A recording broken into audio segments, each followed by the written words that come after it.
भगवान शिव के जन्म के बारे में अनेक पौराणिक कथाएं हैं जो हिंदू धर्म के अनुसार ब्रह्मा, विष्णु और महेश शिव की त्रिमूर्ति के रूप में मानी जाती है। एक प्रमुख कथा के अनुसार शिव का जन्म विशेष रूप से उनके पिता ब्रह्मा की योजना से हुआ। ब्रह्मा ने उन्हें सर्वोत्तम देवता के रूप में उत्पन्न करने का संकल्प किया था। एक बार जब ब्रह्मा और विष्णु ब्रह्मांड की यात्रा पर थे तो वे एक अद्वितीय ज्योति को देखा। वे यह ज्योति स्थूल और सूक्ष्म दोनों रूपों में थी और उसका आदि और अंत नहीं था। ब्रह्मा और विष्णु ने इस अद्वितीय ज्योति को अभिव्यक्त करने के लिए एकांत में ध्यान किया। उन्होंने देखा कि इस ज्योति के स्रोत का आदि और अंत नहीं है और वह स्वयं भगवान शिव के रूप में प्रकट होती है। इस प्रकार भगवान शिव का जन्म उनके पिता ब्रह्मा और माता पार्वती के संयोग से हुआ। यह कथा हिंदू धर्म की प्रमुख पुराणों में से एक, जैसे कि शिव पुराण और विष्णु पुराण में प्रमुखतः प्रस्तुत की गई है। इस तरह से भगवान शिव का जन्म उनके भगवान ब्रह्मा और माता पार्वती के द्वारा हुआ था और यह घटना अनंत काल से हमारे संस्कृति में महत्वपूर्ण धार्मिक और सांस्कृतिक कथाओं में महत्वपूर्ण है।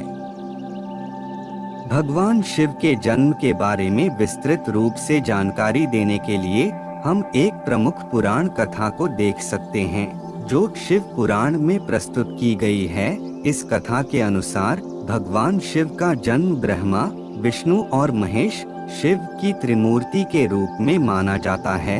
कथा के अनुसार एक समय पर जब विश्व का निर्माण हो रहा था तब ब्रह्मा ने अपनी सृष्टि को पूरा करने के लिए विराट पुरुष के रूप में स्वयं को प्रकट किया। विराट पुरुष का यह रूप बहुत ही विशाल था जिसमें सभी जीवों के रूप समाहित थे। उन्होंने अपने अंगों की सृष्टि की जिसमें ब्राह्मण और क्षत्रिय उपस्थित थे, साथ ही उनके पांचों शीर्ष ज्ञानेंद्रिय थे। जब विराट पुरुष ने अपनी सृष्टि की समाप्ति के लिए संकल्प किया तो उनका शरीर सृष्टि में लहराया और इससे उनके मुख से ब्रह्मा, हृदय से विष्णु और पाद से महेश शिव के रूप में तीनों देवताओं का प्रकट हुआ। इस प्रकार भगवान शिव का जन्म विराट पुरुष के रूप में हुआ और उन्होंने तीनों लोकों का पालन पोषण करने का संकल्प किया। इस कथा के अलावा भगवान शिव के जन्म के विभिन्न आयामों पर अनेक प्रकार की कथाएं हैं जो अलग अलग पुराणों में प्रस्तुत की गई हैं। ये कथाएं भक्तों को शिव के महिमा और महत्व को समझने में मदद करती हैं। भगवान शिव की कई कथाएं हैं जो हिंदू धर्म में प्रमुखता से प्रचलित हैं। ये कथाएं उनकी महिमा, लीलाएं और उनके धार्मिक महत्व को बताती हैं। यहाँ कुछ प्रमुख शिव कथाओं का संक्षेप में उल्लेख किया जा रहा है। समुद्र मंथन कथा। इस कथा में देवता और असुर मिलकर समुद्र मंथन करते हैं ताकि अमृत प्राप्त किया जा सके, लेकिन समुद्र मंथन के दौरान हालाहल निकलता है जिससे सभी देवता असुरों को नुकसान होता है। इस पर भगवान शिव अपने आदिशक्ति की मदद से हालाहल को पीते हैं और उनका गला नीला हो जाता है जिससे उन्हें नीलकंठ कहा जाता है। महाशिवरात्रि कथा। इस कथा में एक बार पार्वती ने शिव को पूजन करने के लिए एक चिराग बांधा जो रात भर जलता रहना चाहिए था, परंतु चिराग का उत्तेजन नहीं बन पाया और पार्वती के आश्रम में अंधकार छा जाता है।